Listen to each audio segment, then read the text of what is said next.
Okay, we're going to go ahead and get this kicked off. Thank everybody for joining us today. As I just mentioned, the topic that we're going to cover is mobile encryption, something that's very important to securing the mobile ecosystem, in particular mobile apps.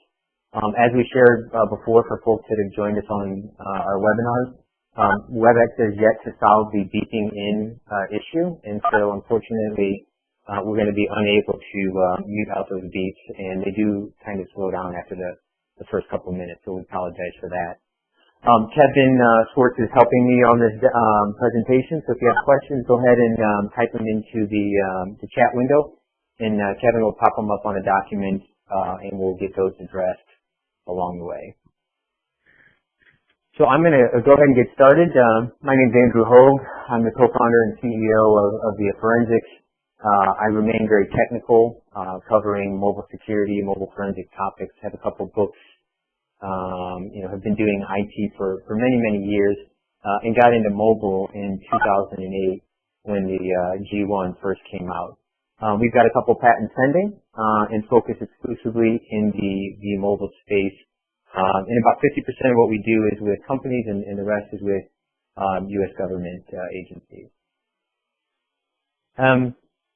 I kind of thought about how to tee up this presentation, and wanted to share the equivalent of what we see many times in mobile encryption, and kind of take it back down to something that we all do every day, which is sending emails. And so I kind of posed the question, if you send an email that has an encrypted attachment with sensitive information, would you go ahead and include the password in the body of the email, so that, of course, any attacker sitting between you and the end path to the recipient would be able to easily grab the password out of the email, which is typically not sent encrypted, and then use that to encrypt your information. And so this is really what we see time and time again in the mobile space, and we want to spend today talking about that and talking about solutions. We did receive a little feedback on our last webinar that people would like it to be a little more technical. We love to hear that because we like to be in the weeds and on the tech side of it. But we also do balance a diverse crowd, and so we have some folks that are less technical and some that are really very technical. So we'll try to find a happy balance, and if you want to go ahead and lob questions in, we'll make sure that we address the questions that come in. Okay, so just for an overview and a primer, there are 5 types of mobile encryption that we will touch on today. And these are technologies that we've all seen pretty much in other systems. The first one is secure socket layers, of course, encrypting traffic between endpoints. And that's very, very key to mobile devices. Disk encryption itself, so encrypting the file systems, the individual files, but making sure that there's encryption for the data that's being stored at rest. Keychain, it's a notion that really the iOS Apple folks have come up with and leveraged most significantly, but in the most recent releases from the Google SDK, you're seeing more and more keychain functionality being built into their SDK. So primarily an iOS thing, but you're seeing more and more of it on Android. Then you have actual app encryption, which is interesting. How effective is it? What are the techniques? How do you implement that successfully? So that's encryption at the app level. And finally, in mobile, something that's been around since people have been struggling with this is the notion of a container. So perhaps the device is unencrypted, perhaps it has its own encryption, but you're going to put a specific container in place and have the ability to store either corporate data there or corporate applications in an area on the unsecured device, but you control it. So, where do we take these slides from? So for the past 3-4 years, we've been doing mobile security assessments, looking at apps for vulnerabilities, making recommendations on how to solve them. And so the slides that we'll cover today are taken directly from that experience. So if you're a manager that heads up development of an app, you could certainly expect that these are the challenges that your developers are facing. And if you're on a more technical level, again, these are the things that we've seen implemented, And we put all of the solutions out for free on our website in our secure development, best practice for secure mobile development.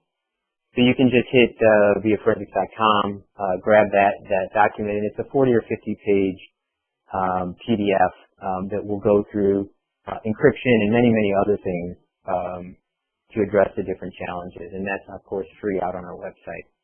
So that's where this information came from.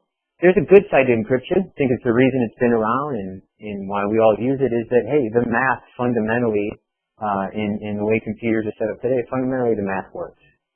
We haven't pushed into quantum computing or other types of computing that's going to invalidate our algorithms and things of that sort. So as long as you follow the setup and do it properly, it's very effective in protecting sensitive data. And we can look at this as evidenced by the fact that governments around the world use it to share some of the most sensitive information. But there's two really big caveats with that. First of all, it has to be implemented correctly. And second of all, you have to be able to use it properly inside your application.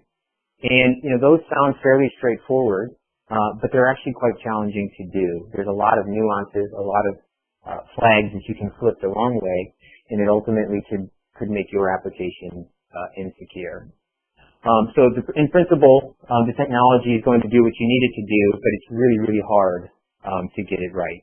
So we won't spend much time on exactly how to get it right and how to implement secure crypto in your app. We're going to talk more about the problems that we see and how do you work around those. So at the most simplistic level, the first thing that we see is SSL implementation. So if you don't do that right, then people think that they're sending their data securely over the network, over the cellular data network, whatever it happens to be. And if the certificates are improperly validated, then you simply open up the man-in-the-middle attack, and it is utterly effective. It is very easy to do. There's just simply free software that you can use to run it. You can stick it on a laptop, sit in a coffee house, sit at the airport, do any number of other places, and get people to do that. And the recent app study that we did, we'll release here, I hope in the next month or so. We looked at almost 100 apps, not quite 100 apps. 20% of the Android apps and 15% of the iOS apps fail man-in-the-middle attacks. And this is a really high number. That means, if an average phone has 100 apps on it, maybe 15 to 20 of those apps fail this particular implementation. Anybody sitting on the network can sniff your traffic, get into your accounts, steal your identity, do things from there. So that's a really big challenge that we see. Another very common challenge that we see is that servers are configured to accept weak algorithms or key lengths. So 40-bit encryption has been around for a while, 56-bit encryption. And there still are certificates that are issued and have the capability of essentially negotiating a session at a 56-bit encryption. And at times we found that different clients connecting to your site won't negotiate the highest level encryption. They sometimes negotiate the first encryption or sometimes the weakest encryption. So having servers that implement weak algorithms or key lengths is a really big challenge. And the third thing that we encourage people to think about is that while SSL is something that everybody walks away and says, hey, we've implemented SSL, we're good to go on that encryption thing, you have to recognize that SSL has some very, very fundamental weaknesses. And a big part of it is in the certificate authorities.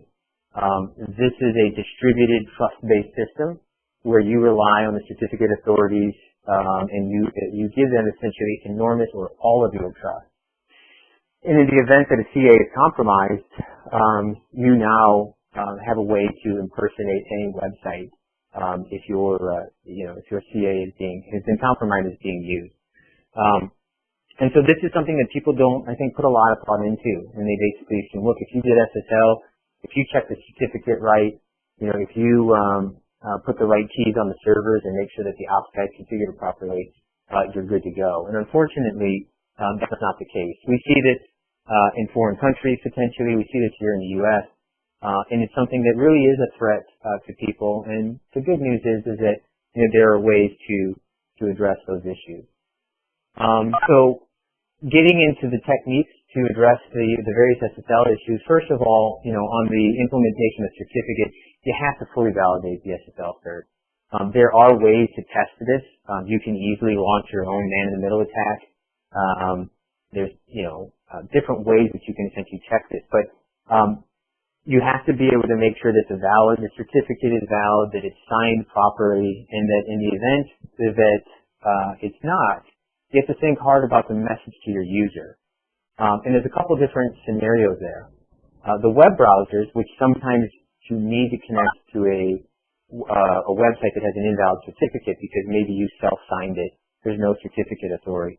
You give the end user a choice and say, hey, this is not a valid cert, would you like to continue anyway? And a lot of times users put, yes, I want my data, let me continue, I'm just going to ignore that warning. Some sites, some apps tell you that it's insecure and then simply fail to work. They won't connect. Twitter's a good example of this. It can't establish a secure connection, and a little message pops up and then it fades away. And the third category are apps that simply don't tell you anything, but let's say they don't fail, so they're not sending your data, but they don't let you know that. And so you may be sitting in a compromised environment and you have no warning whatsoever. And so when you're looking at implementing mobile apps, you have to put a lot of thought into, how are you messaging this to the user? Do you have an opportunity to alert them? Make sure that they know they're in an insecure environment. A lot of users tend to reuse usernames and passwords. So if they're getting into your banking service and they can't get into your site and you don't alert them that they're in an insecure network environment, they go off to their Facebook account, same username, same password. The attacker could then quickly go back to the banking website and try to get in with those credentials. So think hard about the messaging and think hard about not letting the user make a choice. Because if you've detected an invalid certificate, clearly should not be sending the data. As far as the ciphers, this is something where a lot of mobile security is focused on the developers themselves and perhaps the security testers. But a lot of times we don't think about this administrators of the servers, the ops guys. And they're a key part to this. How you configure your database servers, how you configure your web servers, plays a big role in how secure the data is in transit. So making sure that you go out and scan your website, look at the ciphers that are presented, look at the encryption levels. I think it's called SSL Scan. Is a nice open source utility you can use to just scan your site and get a nice little report back. There are other open source ones. I'm sure commercial products do it as well. So making sure that you look at your algorithms and how to set up on the server. And then the third one, and this is a bit of a stretch for folks, because you're already encrypting your data in transit with SSL. And then you come back to the developers and say, yeah, but I need you to encrypt the data inside the encrypted tunnel. And I think anybody should look at you and say, hey guys, we got a budget and we have a timeline.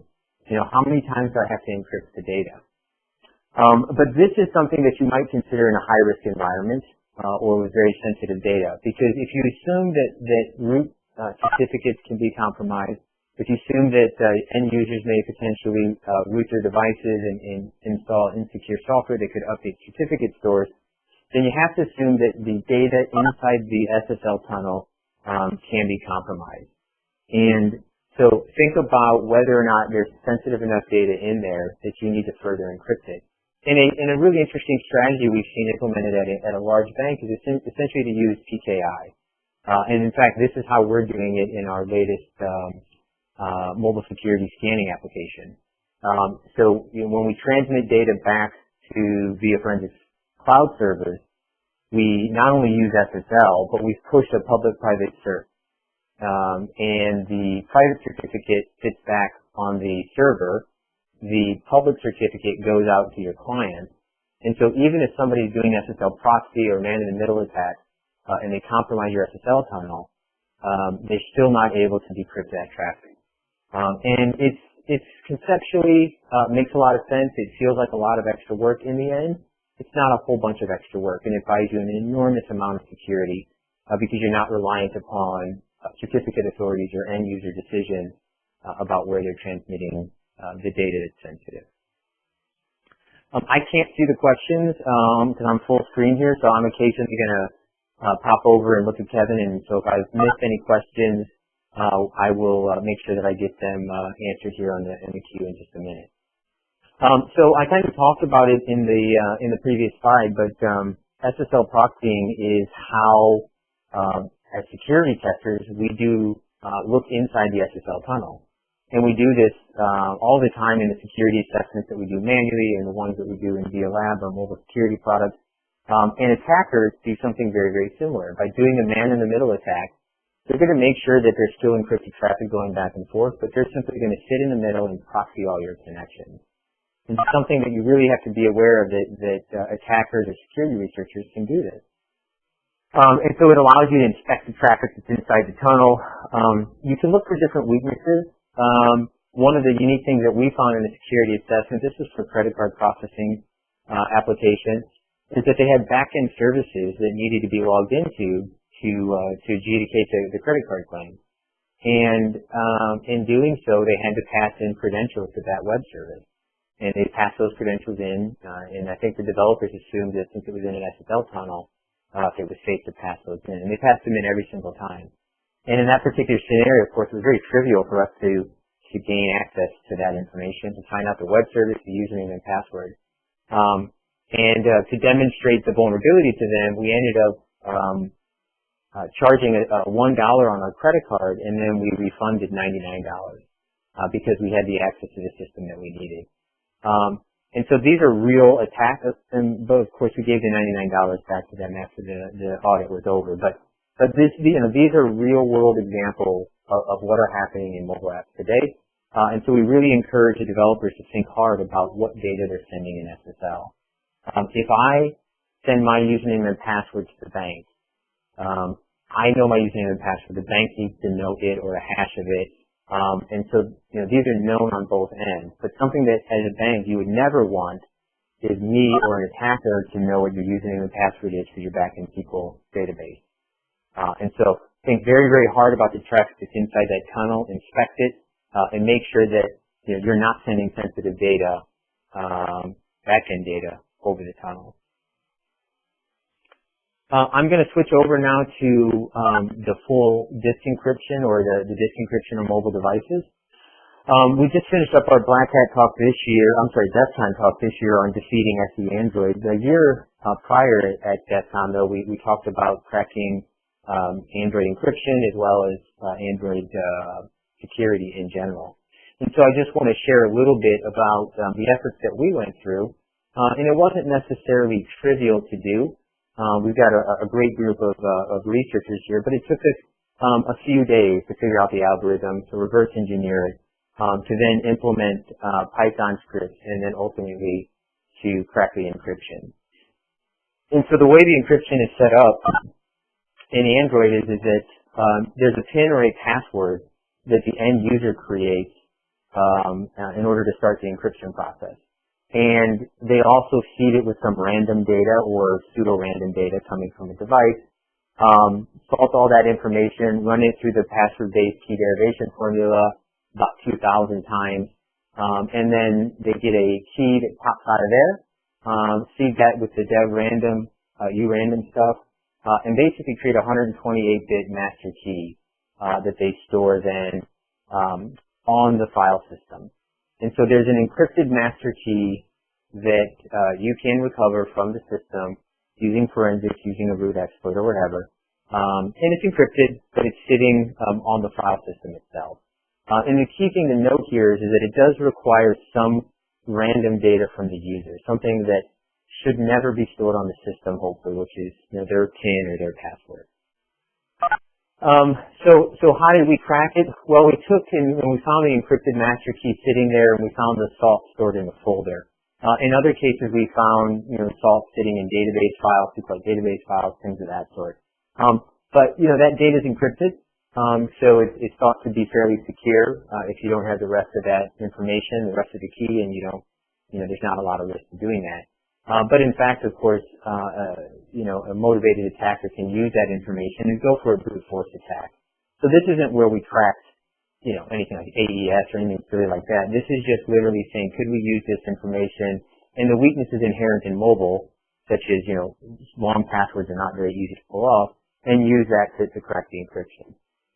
So we found that the encrypted master key and salt were stored on a file system. You can see in the graphic on the bottom right.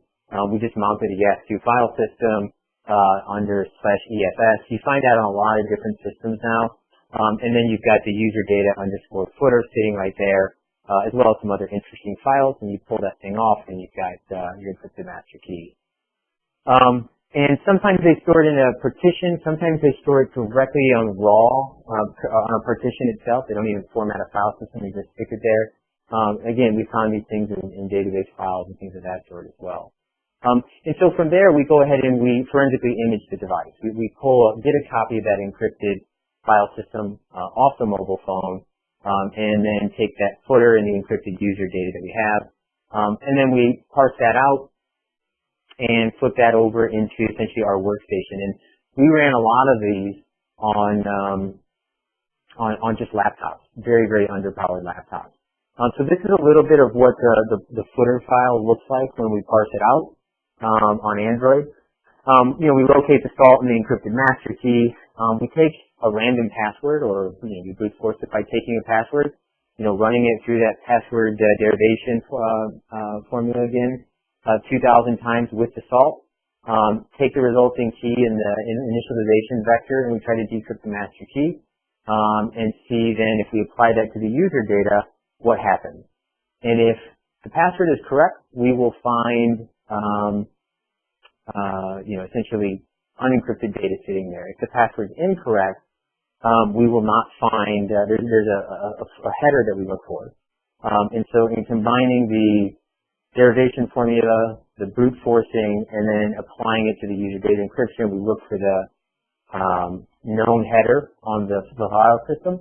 And as soon as we see that, we know that we've brute forced it. We took out a few slides here so that we wouldn't have as many to cover. I think a numeric password took us a couple seconds to crack, and I think a 5 or 6 character complex passcode took us a few minutes, again, on a laptop. And so this is Android encryption. Folks may approach a particular platform and recommend its use inside an organization because it has full disk encryption.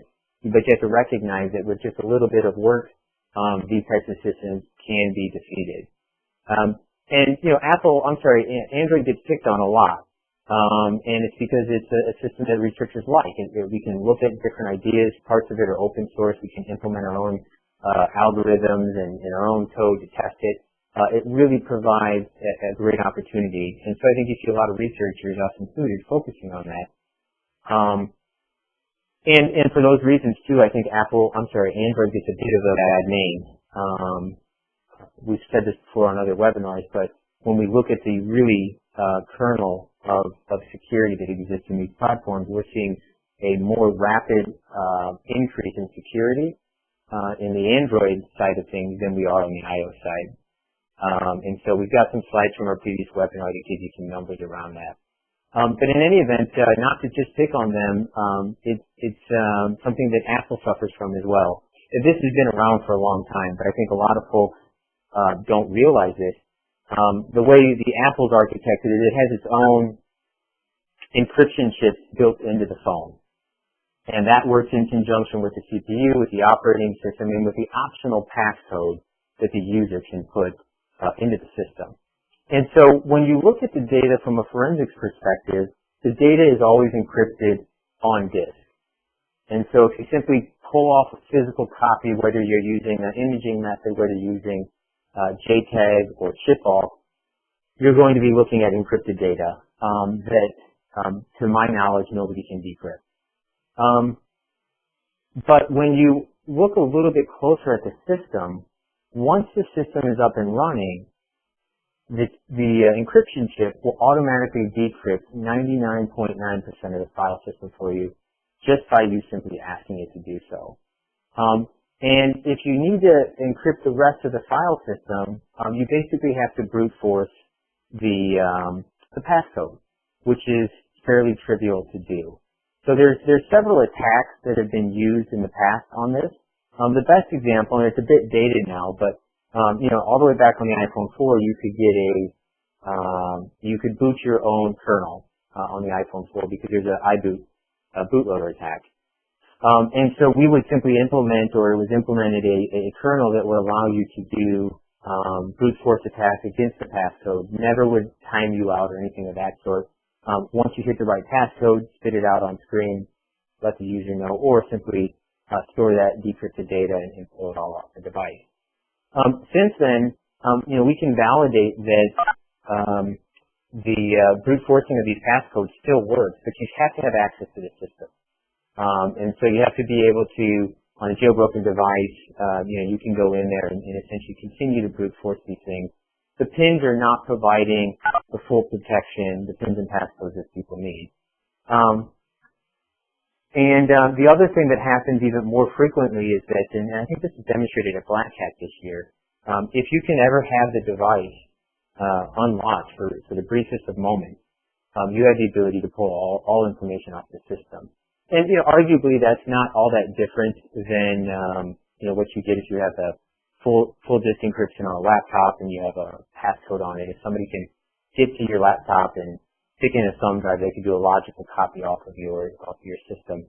But we find that regularly, that happens, and that we're successful in grabbing the data off of the device. iPhones in particular, iPads, for the longest time only would back up to a computer. iCloud has changed that. But we would find unencrypted backups all the time of sensitive data that was being stored encrypted on the device. So when we think of bulletproof encryption and we look at iOS, as forensics folks, we are regularly able to decrypt that data, pull it off, and do our analysis. And it's something that I think many folks don't necessarily do it that way, and certainly need to consider that when they're securing a device or securing an app. So what are the takeaways from this? Well, first of all is that we feel pretty strongly, just based on our experience, not only as security folks but as forensics people, that you simply can't count on the operating system to provide device encryption. For the longest time, BlackBerry did a pretty good job of this, but a lot of people don't realize that the forensics community had cracked many of the BlackBerry encryption schemes as well. So you just, if you have very, very sensitive data and you turn that over to the device and the OS itself, we think you're taking a risk, and perhaps a fairly big risk. Strong crypto exists, it's out there, but there's a lot of weaknesses in the implementation. And so the best advice we have for people is just don't store the data on the device. And that's a paradigm shift for developers. We want to have data storage. We want to be able to cache a variable and come back next time and provide a good user experience. So it's really challenging, but if you enter into the design stage of an app and say, what really do you need access to offline? Then identify those situations, look at the risk of storing that data online as a compromise, and then figure out what level do you need to implement security mechanisms to control that. So always ask the question of why you're storing it. And an example I give is in a few hours I'm going to fly to San Francisco. I needed to check my bank account last night. If I'm on the plane and I want to check my bank account, do I absolutely have to have my bank account data pop up the way it was last time I checked it because there's no internet connection? Or would I simply say, I'm on the airplane and I'm not gonna check it, or it's old information. I don't care what my bank account balance was 2 days ago. I care about what it is right now. And I think you could say in that particular scenario, cached data on the device, about what your balance is not going to be something that most users care about. They're going to care about what their current balance is. So they'll either connect to Wi-Fi on the plane, they'll wait till they land. But if you ask yourself those questions and you decide that 90% of the data you simply don't have to cache, you've removed 90% of your headache. Because if it's never been stored on a device, I or an attacker cannot recover it. That is your best approach. Now, that being said, there are scenarios. One that doesn't require encryption, but I was in Paris for a conference a little while ago, didn't have Wi-Fi, only at the hotel, didn't have cell data, and so we downloaded the Google Maps cache data, and that was wonderful. regardless of having a data connection, we were still able to navigate the tariff. And that's not one where you need crypto, but if you have a situation where perhaps you have financial analysts that are doing visits to people's homes and reviewing, retirement accounts, and so they don't always necessarily have internet, and they need to make sure they have access. Then what you have to do is you have to look at layered encryption. You cannot simply rely on the device operating system. And if possible, and this is hard to do from a user experience if you have apps that are targeting consumers, but if possible, you really want to enforce passcodes, because that's that independent piece of information not stored on the system that will make it very difficult, if not impossible, for an attacker to decrypt. And I can say, though, that we've only seen 1 or 2 apps that have ever done this. And in every other instance, no matter what level of encryption they use, we're always successful in cracking the encryption that's built into the apps, because there isn't that piece of information that's missing. And between reverse engineering the code, dynamic and static analysis, and having a smart person on it, usually takes at most a few hours. So on the iOS Keychain, you can brute force that, and we validated with the beta version that it can be brute forced through iOS 7, on jailbroken devices. And there's a lot of utilities out there, free open source utilities that allow you to view the keychain. So it's not difficult to do these things. We really strongly encourage our customers to not store passwords in the keychain. And the keychain's great. I mean, it's built tightly into the APIs for Apple. It's sitting more so on Android. We think it's a fantastic place to store certain information. But when it comes down to that most sensitive information, when customers ask us, would we pass their app or not, if we see a password in Keychain, we would give them a fail on security, because it is, fairly known on how to crack Keychain and pull these values out. And it's the kind of target that an attacker goes after, because if they crack the Keychain, they're going to find 50 passwords instead of just 1. So, if you do have to store something in the Keychain or you need something stored on the device, then we, again, come back to the previous recommendation of, look at the risk of that information being compromised, consider additional layers of protection and encryption, so that if the Keychain is compromised, they can't get to your information. It's further encrypted or protected. One of the things that is just a little bit more technical in terms of the sophistication of the attack is whether or not encryption keys can be recovered from RAM. And again, there's a really legitimate back and forth here that we can have, balancing risk versus reward. We have this conversation all the time. As security folks, we're going to point out what's possible, and from a business perspective, you weigh the likelihood of that happening, the risk of the data being compromised, and the cost to mitigate it, and then you make a decision. But our goal here is to inform you of what those risks are. So while this attack is more sophisticated, it's certainly one to be aware of, and one that's very easy to just resolve, so that even if they do have root, they still can't gain access to this information. So encryption keys, can be covered in RAM, can be recovered from RAM. And if you end up encoding static keys into your app, so it doesn't change per device, then a single recovery on any device means that every single device that's ever using your app will be susceptible to attack. And we actually had a case where we assisted law enforcement on an exploitation case. And they had recovered data from an iPhone. And there was an application that allowed a person to store messages and pictures securely on a device. And so when the law enforcement folks got into the device, they weren't able to see this information, and the person would not give up their passcode. And so they reached out to us and said, hey, do you think there's anything you can do here? Now, we have tons of jailbroken phones lying around. So we said, yeah, we'll take a look at that. And they had done a physical image of the phone because they were capable of doing that with their forensic software. So we installed the app, put it on one of our jailbroken iPhones, did a quick look at it, reverse engineered it, recognized that the key was statically configured. So we simply copied the data from the suspect's phone over to our jailbroken phone, reran the app, and then everything decrypted for us. And within a few hours, we were able to get all the information over to the agency that they needed to kind of move the case forward.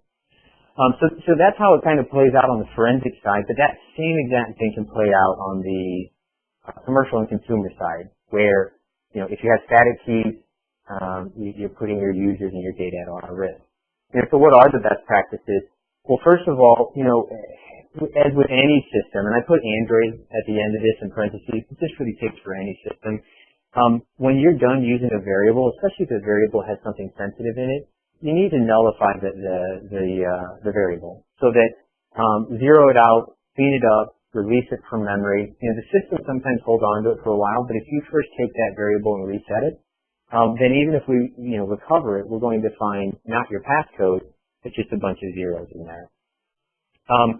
And one of the things we'll share with you, and this is important to pass on to devs if they're on the phone, or you can share that with them, is that the string class in Android is immutable. So you essentially cannot go out there and zero it out. But many people, many developers, certainly myself, that would be our first inclination. Say, let's store this in a string object because it's a passcode and it's a string. But one way that you can get around that is that instead of storing it in a string, store it as an array of characters. And you then have the ability to go out and actually zero that variable out, clean it up in RAM, and then release it so that the operating system will not hold on to that sensitive information. And the other thing, and this is also a bit challenging to do, but if it's possible, there are certain times where you can store a password encrypted in RAM instead of unencrypted. And there's actually a good example in .NET. It's not terribly relevant from the iOS or Android standpoint, but they have a secure text, a secure string object type, and it allows you to say, look, when you store this, you're going to store it encrypted. But it still then allows you to do your string comparisons and things of that sort. And so what the attacker would find in RAM would be, again, encrypted data that's not useful to them. So we end up finding when we image RAM, and we do this for every security assessment that we do. In VLab, you click a button, it has a RAM dump, you end up searching for your sensitive data, and we find the keys to all of this information in RAM constantly. And it's a really simple fix. Devs can make a couple tweaks to their code, and these keys will no longer be recoverable. I want to now kind of move into app encryption. I want to make sure there aren't any big questions that are outstanding. Okay, so real quick, let me go through some of these questions. Is it true that if a strong passcode policy, i.e. 8 characters, is enforced on an iOS device, that it states to save patches in the keychain against a brute force? That's a really good question.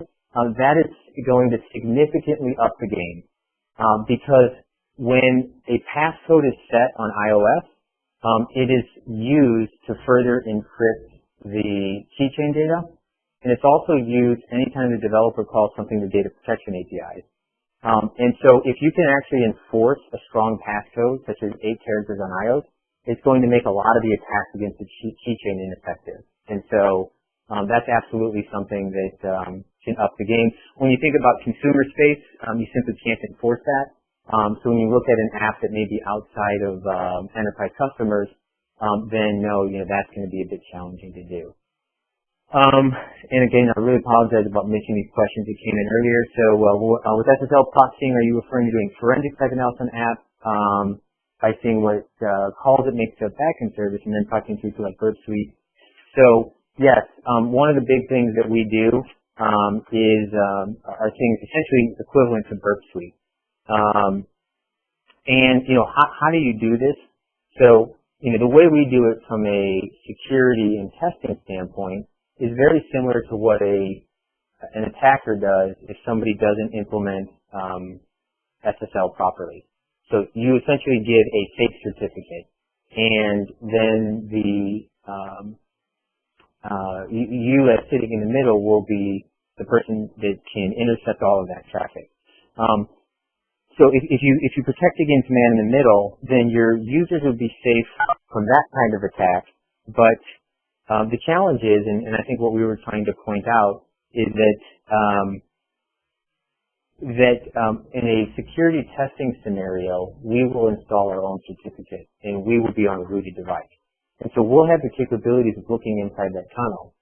And back to the example that I gave, when developers hard-code sensitive information that gains access to their back-end system inside the tunnel, then they run a tremendous amount of risk. And so we are doing that kind of security testing. We don't use Burp Suite. ViaLab does it for you automatically. It pushes the cert. You click a little button, you type in your information, it'll proxy all the SSL and spit it out in your report. But the real attack that we're talking about here is that the attackers can, reverse engineer and run your app on jailbroken devices all day long. So if you keep that sensitive information inside the tunnel and think the tunnel protects it, that's an oversight and one that you definitely want to try to address. There was a question about jailbroken devices, and so what are the impacts for non-jailbroken devices? Well, one of the things that we recommend to our users, and this came out of a couple of DARPA projects that we ended up securing phones that are actually used in Afghanistan and things of that sort. And, the way that the Department of Defense approaches these things is that you essentially assume that you're in a hostile environment. And, that's not necessarily conducive to how many enterprises work on a day-to-day basis. But when you think about the challenges in mobile security that we're facing, if you take that approach and you build your apps in a defensive way, it means that when you do find yourself in a malicious Wi-Fi environment, in an insecure setting, that your app is much, much better at repelling an attack. And so one of the big things that we tell people about is that by and large, every single iPhone has been jailbroken. And it's not every single case that it happens, but if you kind of walk around and say, well, the attacker can never gain privileges on an iOS device, therefore I will be in great shape, then that's making a very, very large assumption. That would be making an assumption of like, well, let's assume all encryption is unbreakable, or, let's assume that every Wi-Fi network is secure. But we know that's not the case. And so what we encourage people to do is use the security technologies we have at our disposal today, such as rooting or jailbreaking a device ahead of time, seeing if we can crack the passcodes, and if so, saying, look, if jailbreak music comes out, if evasion comes out, and 400 million iPhones are at risk overnight, and you've deployed apps that you can't pull back, then that means that your data is sitting there at risk. But if you make the assumption that that can and likely will happen, and you code your apps to protect against that scenario, then you're not relying on, as long as the app never gets compromised, we'll be fine, as long as the device and the OS never get compromised. And so we really encourage people to kind of test it the other way around, because there's a security industry, there's an O-Day industry out there. Why? Because vulnerabilities can be found. 3 more questions. For iOS applications, will the automatic garbage collection mechanism clean memory when an application goes to the background? It has not been our experience that it cleans it out enough, and with assurances that you can walk away and say, hey, I know my app's in the background, therefore everything's been cleaned up. So since there are mechanisms for doing that yourself in the app code, and it doesn't really cost you anything to do it there, we encourage you to do it in the app level and not, again, rely on the operating system. Apple, Google, anybody can make a change to their operating system. The new version comes out, and all of a sudden they decided to handle things differently, and now something that you've been relying heavily on to make sure that your app is secure is no longer there, and there's nothing you can do about it until you push a new app. You discussed implementing PKI at your company. Can you discuss learning experiences, best practice from that, including why you went to it, and what other options were considered? The PKI implementation that we did inside the SSL tunnel is something that we frankly learned from one of our customers. We were successful in doing proxying the SSL connection by pushing a cert. We got inside there, we said, we're going to be able to look at all their traffic, and then we found garbage. And we said, what the heck's going on here? In looking further, we found that PKI certificates were being used to encrypt the traffic. We didn't have the private key. And that made all of the difference in terms of the attacker. The attacker would simply say, this is not worth it. We're going to go somewhere else. And what we're in the midst of implementing is something called viaProtect. It's our mobile security agent that actively scans people's phones and looks for forensic security and sensor data to establish a baseline and essentially detect attacks based on behaviors. And so we're sending some of the most sensitive information about a device, about a person, to the cloud to be processed. And so because of the security challenges around that, we said that we can't simply rely on SSL. we have to further do PKI stuff in order to ensure that that data is being safe. So those are some of the lessons learned, and because of the sensitivity of the data, it had to be addressed. A couple other things. You mentioned we can't rely on OS to provide device encryption, but with non-jailbroken iOS devices that utilize strong passcodes, these have been shown to be problematic for law enforcement when they attempt to gather evidence against criminals. Are you unable to access the data on this device? What's your view on this? So there are some mobile phones that we can't get into. Strong passcodes on an iOS version that does not have a jailbreak are incredibly challenging to get into. Now, there are some techniques that forensics people use. For example, iTunes backups are a great example, and I think something that I mentioned earlier. It's one of the challenges with mobile. It's made the boundaries and barriers of enterprise data go away. It's no longer sitting on a computer that you guys control or we control. It's no longer sitting at your physical office. It's no longer even just on a mobile device, because the question is where has that mobile device synced up to, and what has it done? So again, in the interest of defense in depth and assuming a hostile environment, we come in there and say that if you have complex passcodes on a non-jailbroken phone, that really makes a much more difficult situation, and sometimes an impossible situation where forensically we cannot pull the data off. But you're relying on lots of other things outside of your control to go right. You're relying on the fact that no system will end up being compromised, and those are things that I think are risky kind of compromises to make because it's outside of your control. There's a comment that says, I think some techniques exist allowing attackers to extend the time to keep data in memory, like cooling. Yes, there are some attacks like that. They tend to be very academic attacks. There were some interesting ones, some FireWire ones that came out on MacBooks, on Apple products. You can freeze RAM for 20 to 30 seconds and potentially store information. But in terms of practical attacks, especially against mobile apps, I think that's probably outside the view of something to be concerned about. And again, another comment is just automatic garbage collection mechanism isn't something that's already kind of built into Objective-C. Don't disagree at all with that.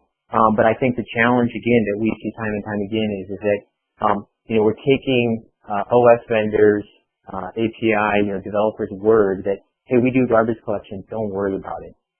And I think if you look out to the news and you take a look at the challenges that we're reading in the mobile space, there are problems on these mobile platforms. Apple doesn't get all their coding right.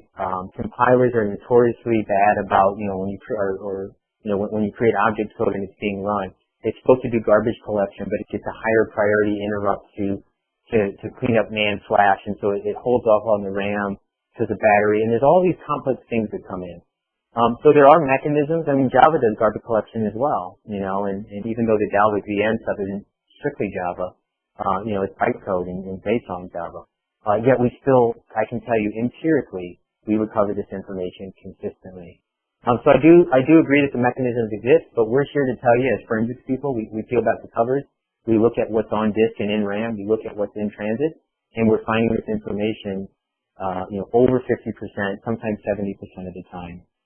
So it's something that I think is really worth considering. Are there nominal changes you can make from the development or implementation that no longer rely on Apple or Google or somebody else, that really put the control of protecting that data in your hands? And I think that's what you'll find in our best practices. These are things that you control and allow you to protect your data, your consumers, your employees' data. Last question I have before I continue on, it just says, in your previous pen test, are there any cases that you extract passwords from the RAM when the application is in the background or even the application is closed? I'm not sure about application being closed. I'd have to think about that. Applications in the background, absolutely. And again, there's big differences in the two platforms in how they implement background, multitasking and things of that sort. But again, we recommend don't rely on the system. If you have a simple fix, like changing a string to an array of characters, and you can change 10 lines of code, and it means that you're in control of it, then we would strongly encourage you to do that. App container and app encryption, I'm just going to, took longer than I thought to go through those questions, and thank you for asking them. It makes the presentation far more interesting, I think, for everybody, including myself. And so I do appreciate that. So app and container encryption, you can implement your own on-disk encryption to protect the data. This is what some apps do. This is what some containers do. And, layering the encryption to be on top of the encryption that the device already provides. It means even if somebody cracks jailbreaks the IO, even if somebody cracks Android encryption, your data is still going to be protected because you've layered additional encryption on top of it. From there, you can enforce strong passcodes, and make sure that you're using mature tested libraries so that you go out there and you implement it with something that's already been fully vetted. So here's just kind of the fails that we end up seeing, and I've touched on some of them already. We find encryption keys hard-coded in the app. I mean, and it takes us 30 seconds to reverse engineer to find it and decrypt the data. Debug statements. When we're doing development, you always need to be able to know where you're at, and there's still a lot of, sys.print line going on and things of that sort. So, finding debug statements where, we'll recompile an app, put debug to true, go look at syslog, and a lot of times we'll just find the answers printed out there. Also, if you ever think it's a good idea to implement your own encryption, then you need to really ask yourself why, and pretty much you would be wrong in that case. Encryption is very hard to do. People way smarter than me spend lots and lots of time thinking about these things, trying to figure out the algorithms and how you do block ciphers and chaining and initialization vectors. You can't make this stuff up, and it's got to be incredibly well vetted. So go out there, use well-known algorithms, and look at how you implement the algorithm, because it makes an enormous difference in how secure the data is. We find encryption that never times out, so once you've decrypted it, it stays forever. It's a hassle when people have to re-authenticate, but think about at least some sort of timeout on your data. We spent a lot of time talking about recovering these things in RAM. If you nullify them out, zero them out, and they're not in RAM, they can't be recovered. And implementing weak passcodes. So in the case of the Android stuff, if there was an 8-digit alphanumeric that was required, instead of us taking a minute and a half to 2 minutes, we'd probably be up to a few days, maybe even a few weeks, a few months. So thinking about taking all of the investment to build out that passcode infrastructure and then not really leveraging the value of it. Of course, you're balancing the challenge of having people who simply say, I won't use your app because you have a passcode on it or because you have a passcode that's more than 4 characters. Making sure you do best practices like the password-based key derivation formula, running passwords through that, so it's not just as simple as having the password sitting there. And again, I'll just reiterate, don't develop your own encryption algorithm. It won't work. It will fail. It will fail very, very quickly. So we're just about out of time, and I just want to kind of come back to the recommendations. Education is key. Again, folks have been attending our webinars. It's been fantastic. Getting the word out about what are the challenges, getting the word out about what the solutions are. And Apple changes things, Google changes things, developers change things. So if the app was secure last week, but any one of those things changes, you really need to audit the app again. And you can do that with free tools. We have commercial tools. Other companies have commercial tools. So go out there and think about auditing your app. And one of the free tools I'll mention is Santoku Linux. It's a free open source distro. We support it. Has all of the tools already built in, installed, ready to rock and roll. Santoku's pretty command line. It's targeted at technical folks. So it's something that your security teams or developers might be interested in. But go out there and do a memory dump and figure out, hey, do we store this in RAM? Or are we caching the password in a plist file? Or did SQLite end up having a write-ahead log or a journal file that ended up caching our password? And follow the 42 best practices and any one of the other ones that are out there. These have been time and time again tested, and will show you where the challenges are. That finishes up. I'm going to check with Kevin in a second to make sure there aren't more questions, but I just will throw out there what our next webinar in 2 weeks is. If you're interested in how we've been doing this over the past couple of years and how we've moved into automating it, then we've got a webinar in a couple of weeks where we'll show you exactly how to do, how we've automated these things, and we'll run through an app security assessment live. You can register online. We also love a survey. If you guys give us a couple minutes to explain, what you thought of today. Was it too technical, not technical enough? What would you like to see us do? Do you want us to contact you? So go ahead and hit that link if you don't mind. I think you'll get an email about it as well. And give us any sort of feedback that you have. We'd love to hear from you.